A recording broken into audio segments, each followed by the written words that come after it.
네, 오늘 본문은 제일 많이 듣고 제일 잘 아는 성경 중에 한 곳일 것입니다. 그러나 진정한 복음의 핵심을 다시 한번 찾아보고자 합니다. 그래서 당자나 둘째 아들의 모습이 아니라 새로운 사람, 신선한 사람, 그래서 그 새로운 사람이 다시 시작하는 주제로 한번 생각해 보고자 합니다. 어떤 사람이 두 아들이 있는데 둘째와 맏아들이라고 표현합니다. 오늘은 둘째 아들에 대해서 얘기하고 그 뒤에 25절에는 맏아들이라고 표현하고 있습니다. 그래서 맏아들, 둘째 아들, 우리는 첫째, 둘째, 형제간에 첫째, 둘째 이것만 생각합니다. 그러나 그런 것이 아니라 여기에서 지금 현재 맏아들, 둘째 아들은 완전히 다른 의미고 그 속에 또 포함이 되어져 있다는 것입니다. 맏아들이라는 말은 손 위에 나이가 더 많은 장로, 그래서 손 위의 아들, 즉 젊은 세대에 비해서 늙은 세대로 단순히 늙은 노인이라고도 사용되어지면서 사회 질서에 의해서 노인들이 경험과 오늘 지혜로 존경과 권위를 부여받는 현명한 노인들, 또한 국가 관리나 종교 지도자들 명칭으로 사용되어 집정관 협의회 의장에게 주어지는 명칭이 바로 이 맏아들이라는 단어입니다. 그래서 젊은이와 대조되는 의미로 연장자라는 의미를 가지고 있습니다. 그래서 맏아들은 나이 많은, 손 위가 나이가 더 많은 이라는 뜻을 여기에 가지고 있습니다. 오늘 이야기합니다. 첫째, 오늘 이 둘째 아들이 다시 시작하기 전에 모습입니다. 오늘 누가복음 15장 11절에서 16절까지 말씀입니다. 첫째, 둘째가 말합니다. 이 둘째는 그냥 큰 아들, 둘째 아들 이 개념도 있지만 그것보다 더 중요한 것은 새로운, 신선한, 참신한 뜻을 이 속에 포함되어 있습니다. 그리고 이 속에는 젊은, 초보자, 그 다음에 신참, 풋내기라는 뜻이 여기에 포함이 되어졌습니다. 그래서 더 어리다, 더 젊다는 의미로 포함되어져서 둘째라고 이렇게 번역이 되어져 있는 것을 우리 볼 수 있습니다. 그래서 재산 중에 내게 돌아올 분깃을 내게 주소서 합니다. 누가? 둘째가. 그래서 아버지가 그 살림을 각각 나누어 주었습니다. 아들은 내게 돌아올 분깃 재산을 다 내게 주소서. 그런데 아버지는 뭐를 줘요? 재산을 주는 것이 아니라 살림을 나눠줬어. 여기 이 살림은 바로 생명이라는 말이고 삶이라는 말입니다. 그래서 이 생명과 삶은 우리의 생활입니다.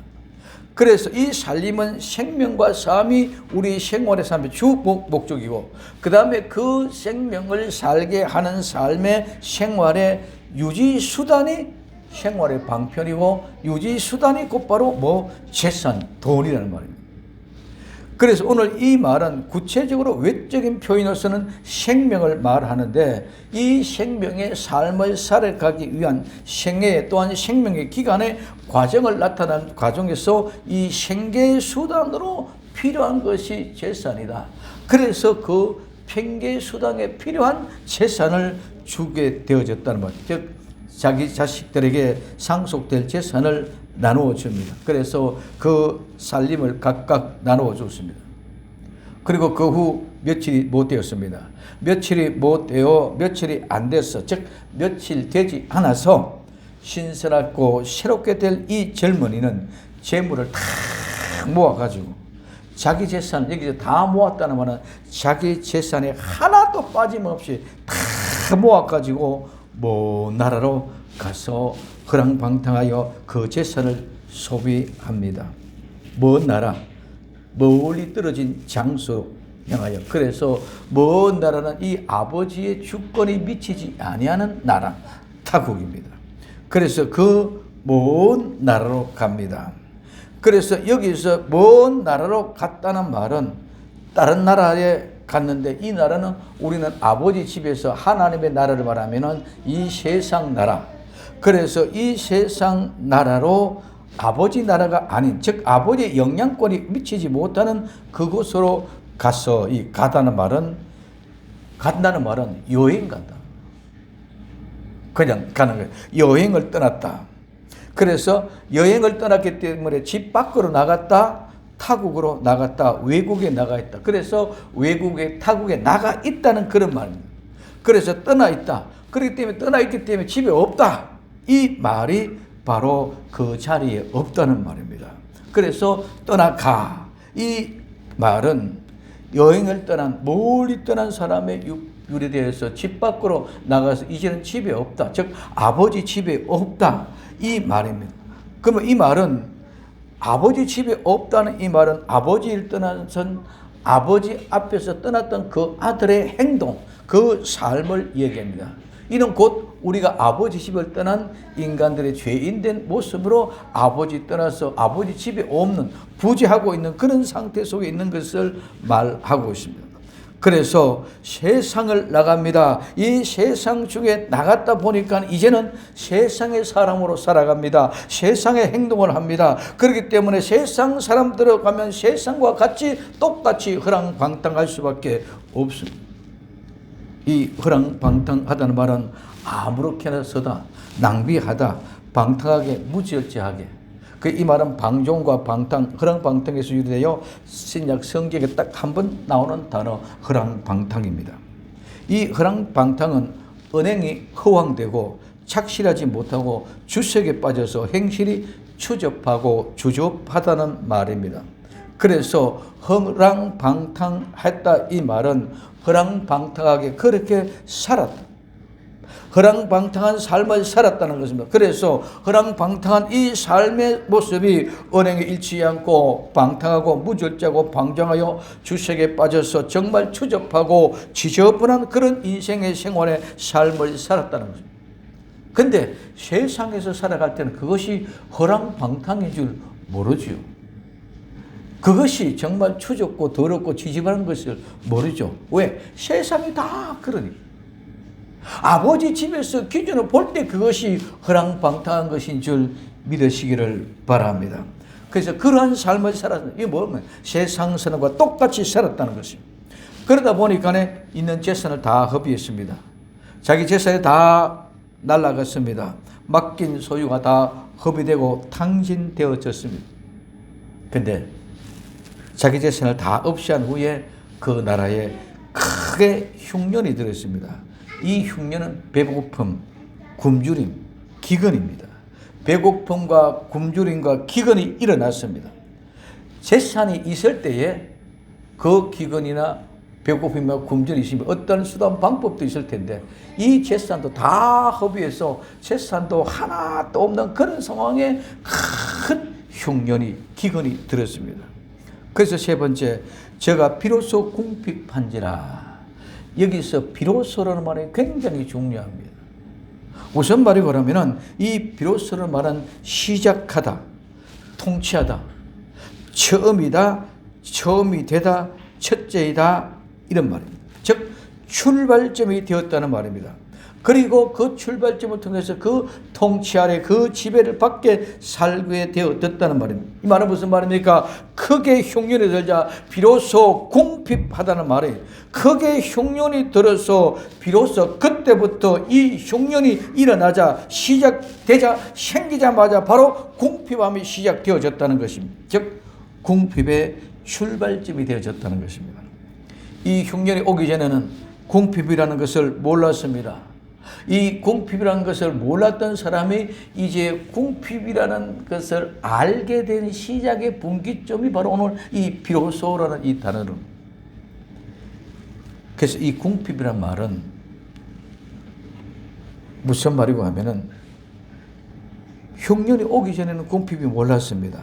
그런데 이제 이 궁핍이라는 말은 흉년이 오고 난 후에 궁핍을 깨닫다는 것은 이거는 궁핍은 너무 늦게 도착해서 너무 늦어서 놓친 것입니다. 그러므로 모든 것에서 배제되고 모든 것들보다 열등한 사람이 되어 모자라서 독이 나고 없어진 것입니다. 그런 사람의 모든 것이 다 동일하고 부족하고 없어져서 모자란 상태가 된 그 상태가 바로 궁핍이다. 자, 앞 사람은 쉽게 말하면 다 주워버리고 얘는 하나도 없다. 동이 나서 다 떨어져서 줄 것이 없는 상태가 바로 궁핍이라는 것입니다. 그래서 흉년을 보낸 것은 하나님의 사람을 새롭고 신선한 사람을 만들기 위해서 보내주신 하나님의 은혜입니다. 이 사실을 은혜로 깨닫지 못하면 모두가 다 죽음의 길로 아버지 집으로 영원히 생각하지 않고 사망의 길로 늘 불평과 불만과 원망을 하면서 세월을 통하여 죽음의 길로 사망의 길로 가게 되는 것입니다. 그 전까지는 왜 궁핍이라는 것을 모르고 늘 풍족하고 넉넉하게 살았습니다. 비로소 이제 시작되는 궁핍이 시작되는 것입니다. 즉 출발점입니다. 오늘 우리에게도 늘 모든 것에 새로운 출발점이 있습니다. 즉 스타트 라인이 있다는 것입니다. 우리는 나와 여러분들이 언제의 이 출발점이 되겠습니까? 올해 2024년 분명하고 확실한 출발점으로 새롭게 시작되는 한 기점이 되어야 될 줄로 믿습니다. 새로운 기점이 되면 모든 것이 바뀝니다. 지금까지 달리던 현장이 아닙니다. 이제는 새로운 경기장에 들어선 것입니다. 그러므로 말미암아 새로운 경기장에 들어섰으니까 이제는 마음의 각오로 새롭게 다짐하고 반드시 다시 시작하는 새로운 각오가 필요하다는 것입니다. 오늘 당자는 새로운 사람을 만들기 위하여 새롭게 하기 위하여 하나님이 큰 기근을 보내시고 새로운 환경, 운동장을 우리에게 주신 것입니다. 그래서 기근을 통해 당자는 지금까지 몰랐던 궁핍을 알게 되는 비로소 새로운 시작의 출발점이 되어졌습니다. 지금까지는 부족한 것, 궁핍한 것, 기근, 배굶주린 것 전혀 몰랐는데 이제 그걸 알았다. 그래서 이 부족, 궁핍은 기근에 들자 이 궁핍을 깨닫게 되고 이제서 굶주림, 즉 배고픔이 무엇인가를 알게 되었습니다. 우리는 새로운 환경을 두려워하지 맙시다. 그리고 하나님을 바라본다면 흔들릴 이유가 없습니다. 새로운 환경을 통하여 하나님의 일을 하시고 계신다는 사실을 우리가 깨닫게 될 때 성도들은 새로운 믿음이 생성되게 될 줄로 믿습니다. 그래서 하나님이 일하고 계신다는 아름다운 믿음이 새롭게 해 주신다는 것입니다. 성도는 현실이 어떠하여도 그 현실에 흔들리지 말고 오직 우리 주 예수 그리스도만 바라보아야만 합니다. 당자와 같이 비로소 궁핍이라는 현실을 맞이한 성도에게는 그 현실을 바라보고 아버지 집을 생각하며 모든 것이 다 저절로 해결될 줄로 믿습니다. 이것이 바로 은혜의 통로가 될 줄로 믿습니다. 이 사실을 믿고 기뻐하며 나아갈 수 있는 나와 여러분들이 되기를 바랍니다. 그런데 오늘 이 당자가 어떻게 합니까? 그래서 그 나라의 백성들에게 붙어 삽니다. 이 붙어 산다는 말은 결합하다, 부착하다, 집착하다, 달라붙다는 말인데 이 말은 콜라, 즉 악교나 접촉제, 그 악어 접촉제에다가 쉽게 말하면 우리 본드, 그래서 그 접착제에서 유래되어 붙여버렸습니다. 악교에 붙여버렸습니다. 그래서 이 악교에 붙여버리기 때문에 이 말은 다른 사람에게 주인이 되게끔 붙여서 그 사람에게 소속이 된다는 말입니다. 방탕한 아들은 이방인의 한 백성 사람에게 속하여 살았다는 것입니다. 즉 당자는 세상에 살면서 세상만 보는 것이 아니라 이제까지는 보지 못했던 세상을 보게 되어진 것입니다. 궁핍을 해결할 방법을 위해서 그는 또한 그 나라 그 백성 중에 붙여 사는 것입니다. 세상을 살면 세상만 보이기 때문에 세상 방법대로 살아갈 수밖에 없습니다. 세상의 지식, 세상의 방법, 세상의 것으로 궁핍을 해결해 보려고 수단과 방법을 가리지 않고 찾아보고 열심히 노력하고 일하지만 하나님이 보낸 그 궁핍은 세상의 방법으로 해결할 방법이 없습니다. 세상의 방법으로는 세상 사람에게 소속되어져서 거기서 삽니다. 그러면 세상에서 살다 보니까 어떻게 합니까? 이 당장 그가 저들을 덜로 보내요. 즉 세상 사람 오늘 그 나라의 백성 중에 한 사람이 들로 보냅니다. 대의를 치게 합니다. 그 들은 들판이고 시골입니다. 도시와 대조되는 시골을 말합니다. 세상 사람들도 자기와 같이 함께 어울리지 않습니다. 그리고 가장 천한 돼지 치는 일을 하게 합니다. 돼지를 치게 하는데 얼마나 배가 고픈지, 그 기근이 굶주림인지 돼지가 먹는 쥐엄 열매를 배를 채우자고 했지만은, 그러나 그 쥐엄 열매마저도 주는 사람이 하나도 없어. 아무도 없어. 돼지 치를 주인뿐만 아니라 모두가 다 아무도 없다는 겁니다. 돼지가 먹는 쥐엄 열매로 배를 채우자 하되, 이 말은 무슨 말입니까? 돼지가 먹는 쥐엄 열매, 즉 쉽게 우리가 말하면 돼지가 먹는 꾸정물입니다. 꿀꿀이 죽입니다. 즉 꾸정물로 배를 채우자 배가 너무너무 고팠어. 허기 정도가 되어졌기 때문에 우리는 배가 고프다 물이를 한번 실컷 마시면 배가 불러갈 것 같은 그런 느낌인데, 그 쉽게 말하면 물도 한번 내 마음껏 배에 차도록 먹을 수 없었다. 그래서 돼지에게 주는 그 쥐엄 열매로 배를 채우고자 했지만은 그것마저도 주는 사람이 하나도 없다. 아무도 없다는 말. 즉 하나님이 보내시는 기근은 이와 같은 것입니다. 무엇입니까? 죽음의 직전으로 몰아가는 것입니다. 하나님이 보내주는 그 기근은 우리를 죽음의 직전으로 몰아가서 새로운 사람으로 새롭게 신선하게 만들기 위한 기근을 보내기 때문에 이거는 세상에 방법이 없는 것입니다. 마지막 때 영적인 기근도 마찬가지입니다. 오늘 아모스 8장 11절에서부터 13절까지 주 여호와께서 가라사대 보라 날이 이를지라 내가 기근을 땅에 보내리니 양식이 없어 주림이 아니며 물이 없어 가름이 아니요 여호와의 말씀을 듣지 못한 기갈이라. 사람이 이 바다에서 저 바다까지 북에서 동까지 비틀거리며 하나님의 말씀 여호와의 말씀을 구하려고 달려 왕래하되 얻지 못하리니 그날에 아름다운 처녀와 젊은 남자가 다 가라며 피곤하리라. 마지막 때 지금 정말 말씀이 있습니까? 정말 말씀의 기근입니다. 지금 하나님의 말씀이 없다는 것입니다. 그래서 내가 돼지의 꿀꿀이 죽이라도 한번 원 없이 먹어보고 배를 채워보려고 하지만은 그런 간절한 열망과 열심이지만은 주는 사람이 하나도 없습니다.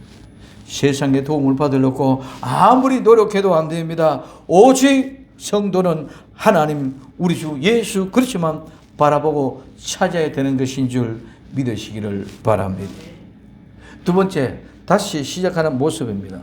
오늘 누가복음 15장 17절에서 19절까지 말씀입니다. 이에 스스로 돌이켜 가로되, 이에라는 말은 그러나 그리고 지금이라는 말입니다. 즉 기근을 인하여 궁핍으로 세상 사람들에게 붙어서 사는데 돼지를 치는데 배가 너무 고파서 돼지가 먹는 쥐엄 열매를 먹고 배를 한번 원 없이 채워보고자 하나 주는 사람이 하나도 없더라. 이에 그러나 그리고 지금 그는 스스로 돌이키면서, 스스로 돌이키란 말은 자기 자신에게 돌아오는 겁니다. 즉 자기 자신을 찾은 것입니다. 지금까지는 다른 것에 기준이 되어 살아왔던 것이 이제는 자기 자신에게 돌아왔다는 것입니다. 자기 자신에게 돌아와 보니까, 즉 자기 자신을 발견해야 자기 자신을 찾고 보니 내 본분을 바로 알게 하고 내 자신을 스스로 알게 됩니다. 그래서 첫째, 내 아버지 집에 양식이 풍족한 일꾼이 얼마나 많은고. 내 아버지 집에 양식, 빵입니다. 떡 덩어리입니다. 빵 덩어리입니다. 빵은커녕 쥐엄 열매도 한번 먹어보고자 했지만은 그것마저도 주는 사람이 없는데, 내 아버지 집에는 우리 사람이 먹는 일용할 양식, 빵, 떡 얼마나 많은, 여기에 풍족하다 말은 풍성하다, 넘치다, 남다, 넉넉하고 풍북하고 넘친다는 말씀입니다. 오늘 우리 아버지 하나님의 집에는 양식이 늘 풍성하고 넉넉하고 넘치는 줄 믿으시기를 예수님의 이름으로 부탁을 드립니다. 하나님을 믿고 의지하며 나가면은 광야에, 사막에 아무것도 없는, 물도 없는 그런 광야에도 하나님이 풍족하고 넉넉한 만찬을 준비해 놓고 기다리고 계시는 줄 믿으시기 바랍니다. 그것이 우리에게 주는 양식이, 하늘부터 내리는 만나가 늘 풍족하고 넉넉하게 잔치를 베풀어 놓고 기다리고 있다는 사실을 우리에게 보여주는 것입니다. 내 아버지 집에는 품꾼, 즉 삭꾼입니다. 이는 품꾼은 삭설을 위하여 고용된 일꾼을 말합니다. 즉 돈을 받고 고용된 일꾼을 말합니다. 양식이 풍족할 뿐만 아니라 돈을 받아가면서 일하는 품꾼이 얼마나 많은고, 얼마나 많은가. 내가 스스로 돌이켜 내 자신을 보니 아버지 집이 생각이 납니다. 그래서 아버지 집이 생각이 나니까 아버지 집에는 양식이 풍족하고 넉넉하고 넘치고, 또한 삭설 받아 보수를 받아가는 일꾼도 얼마나 많으냐. 그러나 나는 여기서 배가 고파 줄였어. 배고픔과 기근과 굶주림으로 죽는구나 하는 생각을 합니다. 내 아버지 집에는 양식이 풍족하고 거기에서 삭설 받아가는 일꾼도 얼마나 많은데 나는 여기서 배가 고파서 굶주려서 죽는구나. 하나님 아버지 집을 떠나면 기근이 옵니다. 굶주림이 옵니다. 내 아버지 집에는 어떤 경우에도 굶주림이 없습니다. 그러므로 이 사실을 알게 될 때에 굶주림으로 하나여 하나님께서는 회개하게 하여 돌아오게 하는 아름다운 은혜가 있다는 사실을 발견할 수 있는 줄 믿으시기를 바랍니다. 그래서 두 번째, 나는 여기서 줄여서 죽는구나. 나는 여기서 기근과 굶주림, 배고픔을 통해서 죽는구나. 이 죽는다는 생각할 때 정신이 번쩍 들게 될 줄로 믿습니다. 정신이 깨어서 번쩍 납니다. 죽음의 직면에 있을 때에 그때 내가 잘못한 것을 생각하고 회개합니다. 내 아버지께, 하늘과 내 아버지께 죄를 지었구나 하고 일어납니다. 세 번째, 하늘과 아버지께 죄를 지었습니다. 내가 일어나 아버지께 가서 이르기를 아버지여 내가 하늘과 아버지께 죄를 지었사오니 먼저 일어나야 합니다. 이 일어나면 내 스스로 홀로 혼자 일어설 수 없습니다. 누가 일으키고 세워야 합니다. 특히 죽은 자는 절대로 일어날 수 없습니다. 그래서 태어나게 하다는 말과 같은 것입니다. 일어나게 함으로 일어나게 되는 것입니다. 아버지 집을 생각나게 하는 것도 아버지의 은혜도 성령님의 모두가 도우심입니다. 성령님이 일으켜 세워서 일어나게 해서 아버지 집으로 돌아오게 하는 것인 줄 믿으시기를 바랍니다. 일어나 하늘과 아버지께, 즉 이 하늘과 아버지께, 이 말은 아버지 앞에, 목전에, 즉 아버지 눈앞에서 죄를 지었다는 것입니다. 이 죄는 내가 내 생각과 내 생각에 하늘과 아버지 앞에서 죄를 지었다는 것입니다. 즉 세상적인 내 생각에 의해서 하나님과 아버지 눈앞에 죄를 지었다는 사실이 고백입니다. 이 죄를 지었다는 사실의 고백이 터져 나와야 회개가 됩니다. 이 회개가 이루어져야 하나님 아버지 앞에 갈 수가 있습니다. 이 회개가 일어날 때 일어날 수 있는 힘을 주시고 공급해 주시는 그 성령의 능력의 역사를 통하여 일어나게 될 줄로 믿으시기를 바랍니다. 그래서 내가 죄를 지었으니, 이 죄를 지었으니만 죄를 짓다는 말입니다. 잘못 맞추었다, 관역에 빗나갔다, 놓치다, 실수하다, 실패했다, 잘못됐다는 말입니다. 그래서 오늘 이와 같은 것은 모두가 다 내 생각입니다. 내 생각으로 잘못했다는 것입니다. 아버지 뜻을 거역하고, 즉 내게 돌아올 분께 내 모습을 내게 다 주셔서 하고 다 받아 놨었던 그 자체가 모두가 다 하나님과 아버지 앞에 죄였습니다. 그거는 내 생각으로 아버지께 달랐다는 것입니다. 그래서 이는 내 생각이 곧 바로 내가 하나님같이 생각했다는 말입니다. 내 생각은 모두가 내가 하나님같이 되어서 내 생각이 옳다는 생각에서 일어나는 일들입니다. 이 모든 일들은 선악과를 먹은 죄의 본질의 근본입니다. 그렇기 때문에 이 죄악이 토설되어 회개하게 되면 죄를 지었다는 사실이 인정되면 어떻게 합니까? 지금부터는 아버지 아들이라 일컬음을 감당치 못하겠나이다. 나를 품꾼의 하나로 보소서 하리라 하고 하는 이 말. 이제는 아버지 아들이라 일컬음을 감당하지 못하겠다. 즉 아버지 아들이라는 이름에 합당하지 않습니다. 아버지 아들이라는 이름에 합당하지 않는 것은 그럴 만한 가치가 하나도 없다.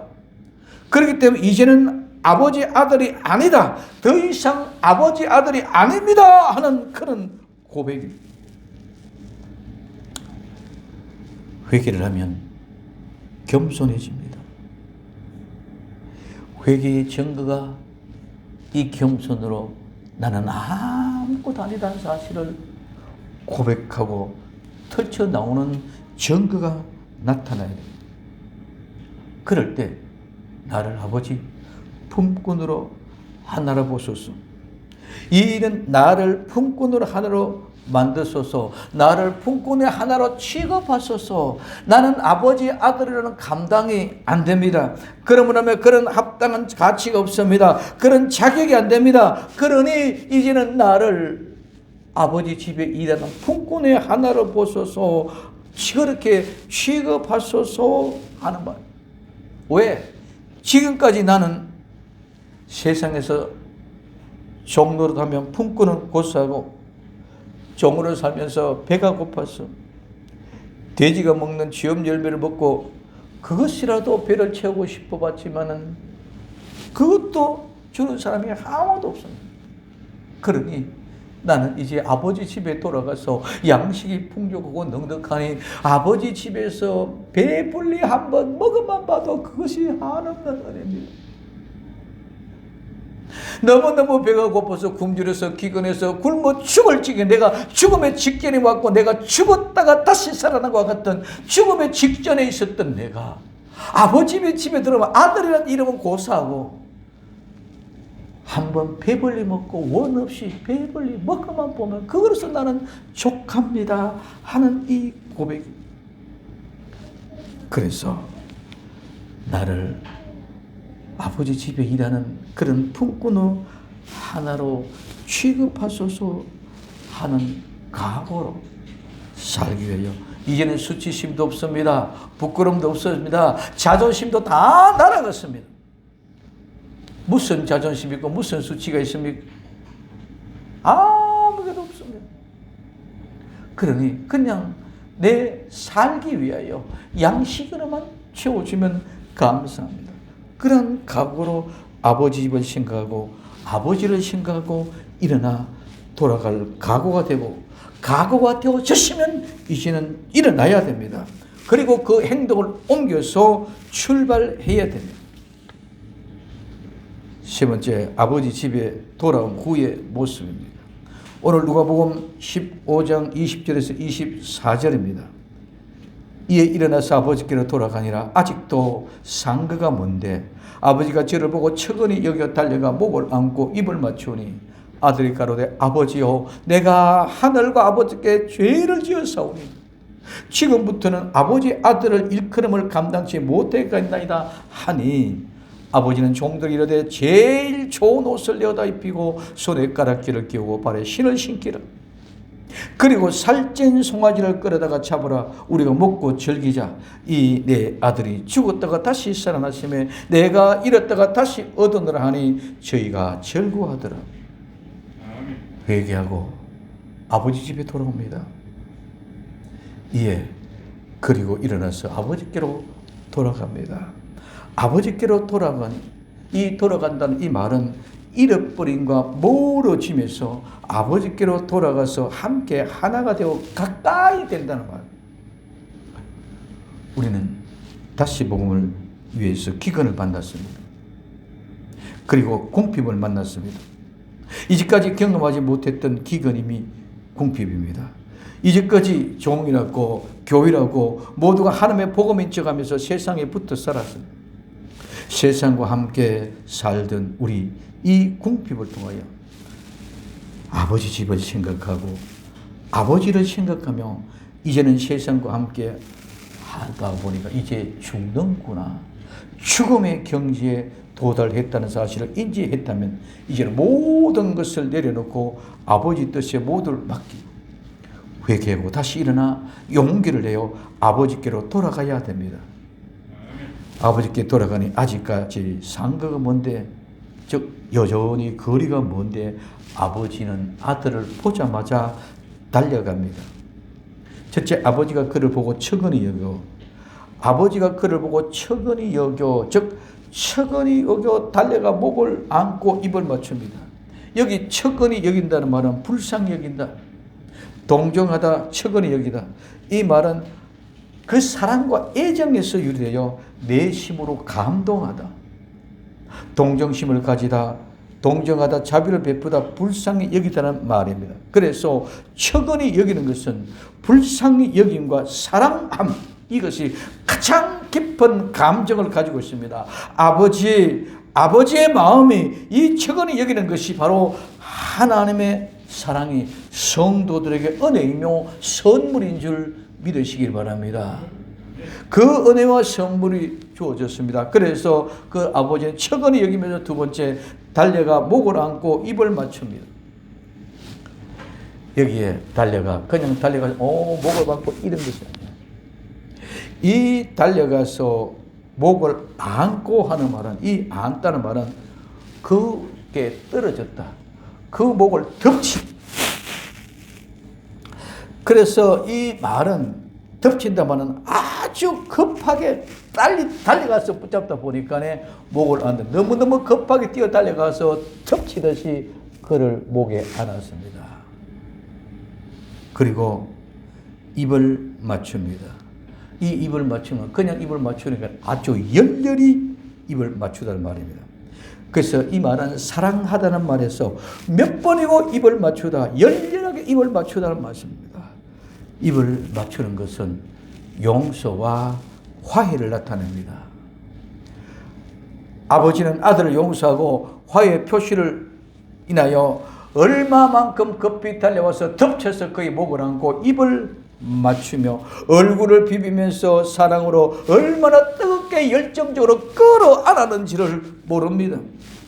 그 앞걸림 속에서 그 아들은 그 속에서 말합니다. 아들이 가로되 아버지요, 내가 하늘과 아버지께 죄를 얻었으니 지금부터는 아버지의 아들이라는 일컬음을 감당할 수 없습니다.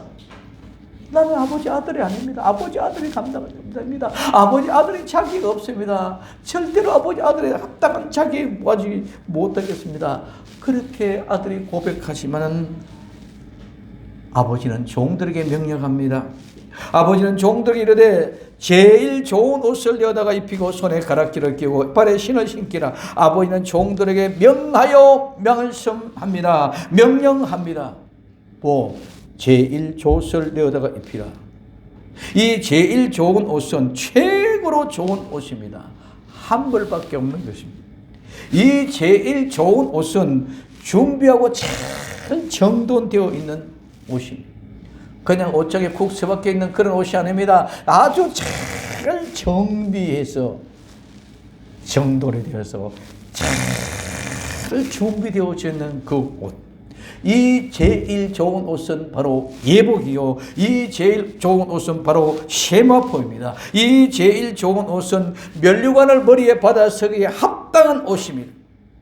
이 제일 좋은 옷은 내가 준비한 것이 아니라 하나님 아버지가 준비해 주시고 준비해 주셨던 그 옷을 입혀 주시는 것입니다.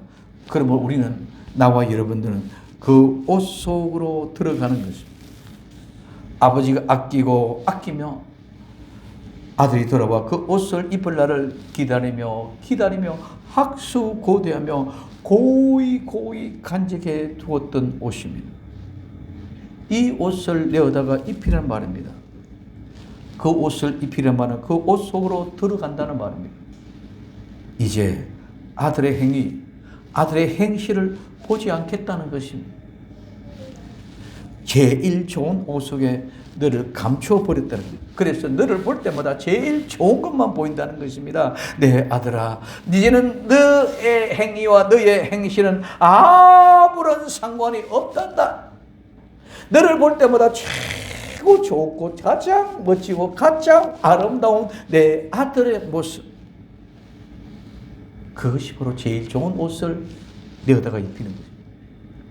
두 번째, 손에 손가락을 끼우고 손에 가락지를 끼우고, 이 가락지는 곧 반지죠. 이 가락지는 단 한 번 나오는 말입니다. 이 가락지는 아들의 권리의 표시입니다. 즉 옛날 아들로서 옛날의 지위를 회복하는 표시가 이 가락지입니다. 너는 내 아들이다. 누가 뭐라 해도 너는 내 아들이다. 절대로 너 아들을 이제는 포기하지 않아요. 이제까지 너의 모든 어떤 행위나 어떤 행실을 보지 않고 가장 좋은 것만 보겠노라. 그러고 너는 내 아들이라. 분명한 내 아들. 이제는 누가 뭐라 해도 내 아들이라는 표시입니다. 그래서 가락지를 끼우라. 이 끼우란 말은 준다는 말입니다. 이 준다는 말은 선물이요 하사품입니다. 하나님이 나와 여러분들에게 하나님의 아들이다, 딸이다 하는 그 반지를 끼워주신 하나님이 선물로 하사품으로 나와 여러분들의 손가락에 가락지를 끼워 주실 것입니다. 세 번째, 발에 신을 신기라. 이제는 세상을 다니는 그런 신발이 아니라 하나님의 아버지 집에서 영원히 함께할 신발입니다. 세상에서 신고 다녔던 그 모든 신발을 벗어버리고 이제 아버지 집에 있는 신발을 신었다는 것은 이제는 다시는 영원히 세상을 향하여 나가지 않고로 영원히 내 아버지와 함께 거하게 계신다는 것입니다.